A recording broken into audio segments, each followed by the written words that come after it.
Statistical testing and estimation, inference for population means and proportions. Let's begin with a one-sample t-test for a single population mean. Recall in the previous program that the z-test for the mean assumes that the population standard deviation sigma is known. Further, z procedures do not adjust in any way for inaccuracies in this estimate.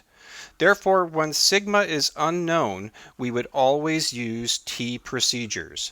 The t distribution adjusts according to the size of our sample. This is because, in theory, it is harder to estimate an unknown sigma when our sample is small. The different t-curves each have unique degrees of freedom. And for a one-sample t-test, degrees of freedom are always equal to n-1. Because the population standard deviation is unknown, it is estimated with S, the sample standard deviation.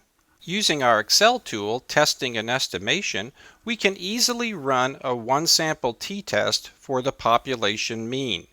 As a quantitative test, we would need a quantitative variable. So here we're inputting variable number 1 for income. The rest is on the worksheet tab T-test, where we would go for our results and to formulate null and alternative hypotheses. It is important to note that before we run a t-test or any quantitative procedure, the sample data need to be checked. Our sample data are determining the sample mean and the sample standard deviation, and both of those sample statistics are being used to determine our results. Outliers can have an effect on these results, therefore. Also, all t procedures assume a normal population distribution. This assumption can be checked by examining the distribution of our sample data, such as cardholder income, using the Excel tool Descriptive Statistics. Here we can see no strong skew and no outliers according to the z-scores. Let's look at a one-sample t-test for cardholder income. Here we're assuming a population mean of 125,000, so that's our null hypothesis. We would conclude in favor of the alternative if our null hypothesis can be rejected. Our sample mean is exactly 1.996 standard errors above that assumed mean of 125. Note that the critical value for t for 108 degrees of freedom is 1.982. This is different than the familiar 1.96 for our z-test. Each t-curve varies according to degrees of freedom and changes the critical t accordingly. Our two-tailed p-value comes from that same t-curve, and the two-tailed p-value is 0.0485. Therefore, our decision would be to reject the null hypothesis in favor of the alternative, concluding that incomes may have increased from 125,000. Looking at our confidence interval for the population mean, we can see that at 95% confidence, we estimate that the average income of a cardholder in the entire population is somewhere in the range 125.06 to 142.68. Note that the lower confidence limit is very close to that assumed mean of 125. In order to reject the null in this case, the sample mean must be at least 1.982 standard errors from the test value for mu. Our sample mean was 1.996 standard errors above 125. Accordingly, the p-value is just barely less than the required 5% alpha. Let's go to our Excel tool Testing and Estimation to practice our one-sample t-test and discuss the results. We're looking at a one-sample t-test for income, which is variable number 1. So we would input variable number 1 on our data sheet.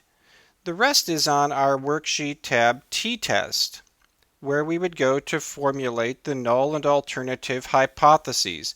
We're testing the assumed mean for the entire population of 125.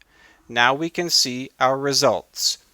Our sample mean, 133.872, is 1.996 standard errors above the test value for mu.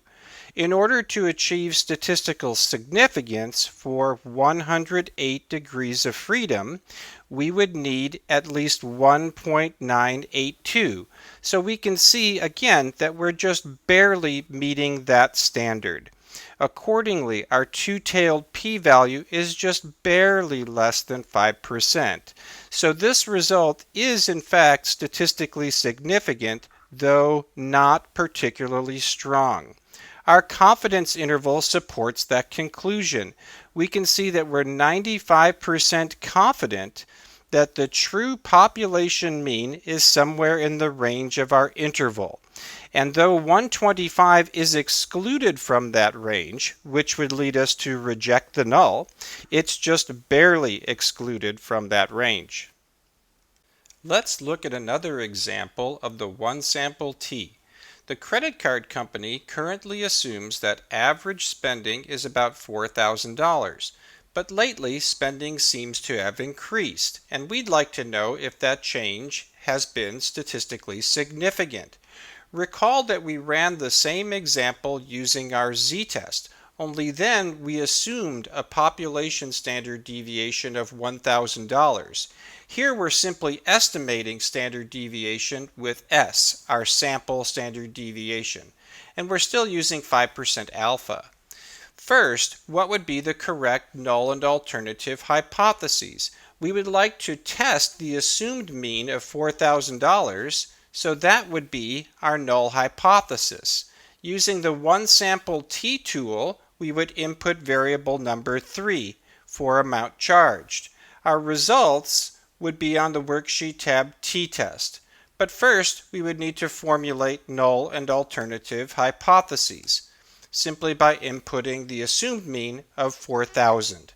We can see in our results that our t-stat for 108 degrees of freedom is only 1.314, and our two-tailed p-value 0.1916. This is because our sample mean of 41.22 and 14 cents is only 1.314 standard errors above the assumed population mean of 4,000.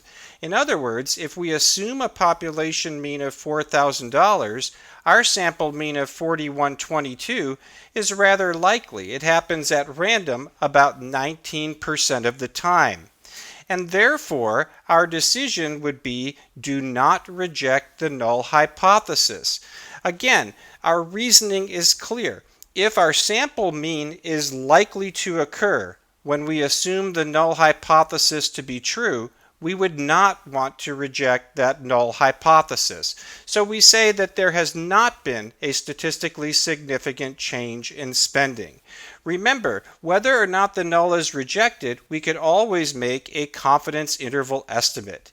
Here we're 95% confident that the population mean is somewhere in the range 39.37 and 92 cents up to 43.06 and 36 cents.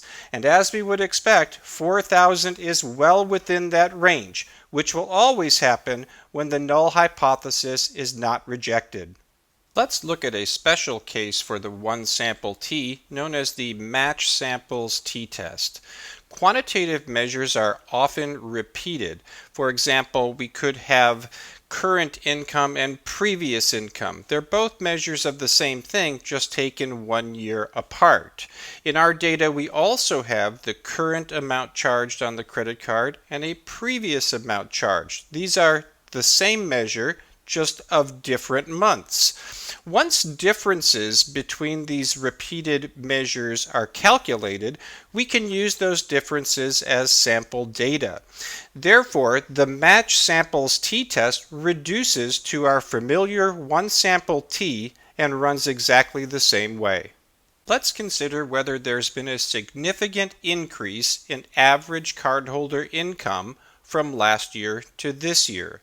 Here, we're calculating difference as the current income minus the previous income. The way we calculate difference won't change the amount of difference, but it certainly will affect whether that difference is positive or negative. Our match samples t-test usually assumes no change, so our null hypothesis is that the average change is 0. If that null hypothesis can be rejected, we would conclude that there's been a statistically significant change in income, either an increase or a decrease. Our match samples t-test, like any one sample t, has the degrees of freedom equal to n minus 1. Differences are our data, and therefore we can always check differences for possible outliers. Using our Excel tool, Testing and Estimation, we can easily run a match sample t-test. We simply input the two matched variables, such as income 1, income 2, or amount charged 1 and amount charged 2. The order that we input these variables, here 1 and 9, is going to determine how the differences are calculated. Our worksheet Matched has our results. Looking at our results, we can see that our t-test statistic is a very strong 7.93 with a p-value very close to 0. This shows a highly significant change in income, and in fact, incomes have increased. At 95% confidence, we would estimate the average change in income to be somewhere in the range 1470 to 2450. We can further see that 3 of our differences have z-scores less than -3. These are possible outliers. However, because they're negative outliers, that's only making our sample mean difference less, and therefore not having an effect on our significance results. However, the outliers are affecting our confidence interval. Without those, our estimate of the average change in income would be even greater. Let's go to our Excel tool now to practice using our match samples t-test. We're considering whether there's been a significant change in cardholder income. The current income is variable number 1 and the previous income is variable number 9. We're going to input our variables 1, 9, and the results will be on the worksheet Matched. First of all, we can see that when we input 1 first, we calculate our differences as current minus previous. If we reverse that order, we would get the same differences, but the signs would be reversed. No matter what the order, our test statistic would still be 7.93, either positive or negative. So we could clearly see that we have a very strong change in income. Our p-value is very close to 0, which is not only significant at the alpha of 5%, but it's statistically significant at the 1% alpha level. And we call this a highly significant change. We're 95% confident that the change in income is somewhere in the range 1470 to 2450. And we could see that 0 is nowhere close to that range. So we're quite sure that incomes have changed year to year.